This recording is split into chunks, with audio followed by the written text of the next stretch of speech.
Our group decided to do our website project on a pizza restaurant. So at this restaurant, we named it A Taste of Italiano, and here you can get classic pizza recipes, Italian favorites, and many different Italian desserts.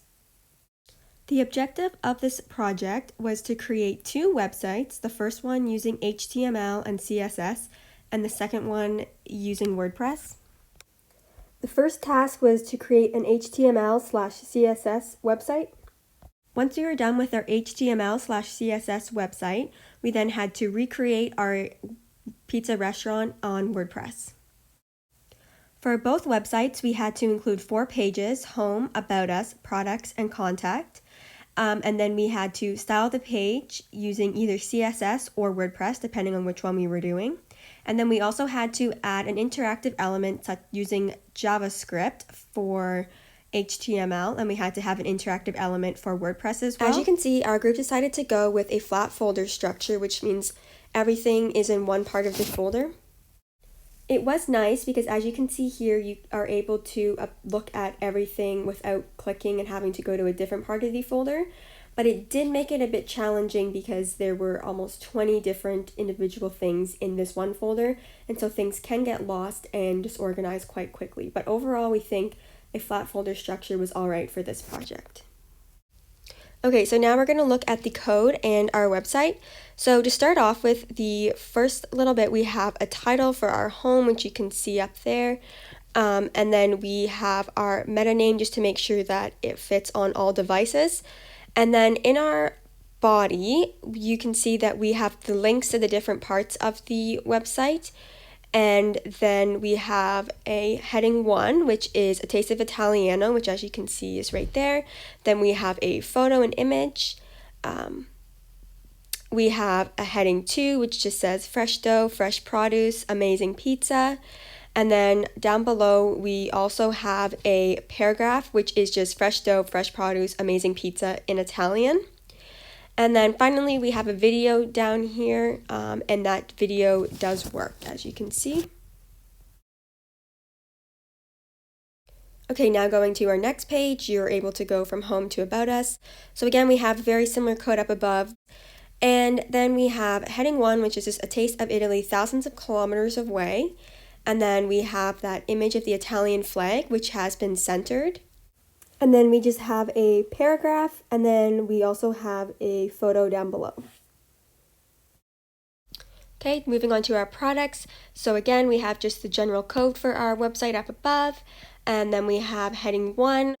And then we also have a lot of images and a bit of text to help create our menu. And then finally, for the products page, we just have another heading 1 and then some more images. Okay, moving on to the final one, which is the contact form. So we just have, again, just the general information code up here. And then for our heading 1, we have contact us. And then using JavaScript, we have a contact form. And then we have a heading 2, which just says information on the history of pizza. And then we have a link down there, which is History of Pizza, to an external website. That's right here. Okay, so now I'm just going to talk about the CSS. So first of all, for our body, we have a font family, which is Arial. We have font size, and we have font style. For heading 1, we've picked a color, which is dark red, and we've aligned the text to center. For heading 2, we have a brown color text and text aligned to center. Same thing for paragraph, we have a color and it's been text aligned to center. For our images and videos, we have max width, max height, margin, display done. And then for our body, our background color, we picked a certain color as well. As you can see, when you're going through all the parts of our website, we do have a consistent color for our headings and our background. For the CSS to show up on all the different web pages, we had to include this code, which made sure every web page followed the same CSS style. For our Contact Us page, we also included a interactive element using JavaScript by creating a contact form. So this was the code that was used in order to create this contact form. With this contact form, it's going to ask you for your name, email, and a message. And if you don't include one of those fields, then it's going to ask you to fill out this field. And to prove that our site's responsive, we're just going to show how you can go from page to page, how the video works, the links all work. Finally, if you were to change the size, as you can see, the pictures and things aren't going to get distorted, they're just going to change slightly and adapt. Oh, this is our recreated website on WordPress after our fake Italian restaurant pizzeria. It's called A Taste of Italiano. This is our homepage. This just contains our site title, our slogan, and just a brief paragraph to draw in our imaginary customers. We have included some images from the internet as well, from part 1 of our assignment, just to catch the eye a bit more. Next, we have our About Us page. We have a short description of our business, almost exactly the same as our About Us page from part 1, and again, just some pictures to catch the eye. We also have our products page. This just outlines our menu, again, being consistent with our website from part 1.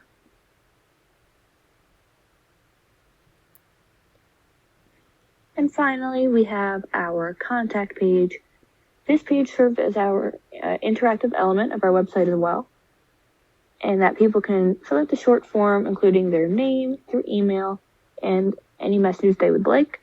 Just to add to this page, we added some business hours and contact information. At the bottom of this page, we have linked we have a link to an interesting article about the history of pizza and its ancient roots. So that was pretty cool to read about. We figured we would include it.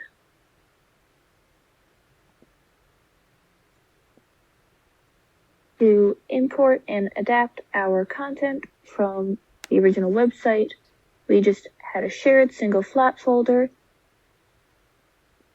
I believe on Macs, this folder is displayed as a zip folder. However, on my Windows PC, it just shows up like this.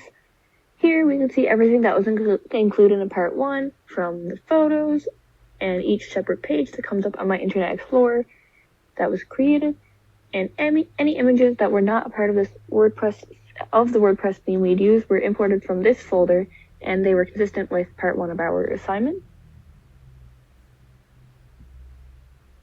Our theme was we used this theme. It was one of the templates outlined that would be good for a restaurant, so we decided to go with this one. We decided to take out this page, just to best suit the needs of this assignment. We had pages more similar to the contact page here in this example. We liked this theme as it was modern with some nice fonts and a great layout. And we changed the color of some words just to better suit the vibe of our restaurant and grab viewers' attention. Just like here on the homepage, we switched to the burgundy just to catch the eye a little bit more. We have some more burgundy down here, and we can see that through the website. And just to show the responsiveness of our website, I can copy and paste this into a search bar, and it comes up perfect, just as we were looking at it. This works great on iPhone as well. We tested with it. The layout is just slightly altered due to the differing screen shape. Otherwise, it worked perfect. So yeah, this was the WordPress portion of our assignment. So to conclude, as a group, we were able to create 2 websites, one like you see on the left using HTML and CSS, and then the one on the right is using WordPress.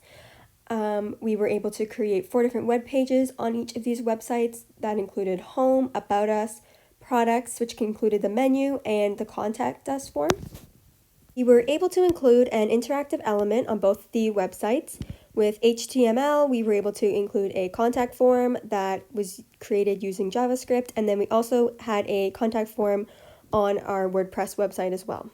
Finally, we were able to change the color, for example, for both HTML and WordPress, and make both websites visually appealing. Overall, as a group, we have learned lots of different skills that are involved in creating a website, and we were able to learn how to create a code for HTML and CSS, and then we were also able to follow along with WordPress's website in order to create our own website on there. Overall, as a group, we've decided that using WordPress is definitely an easier way in order to create our website.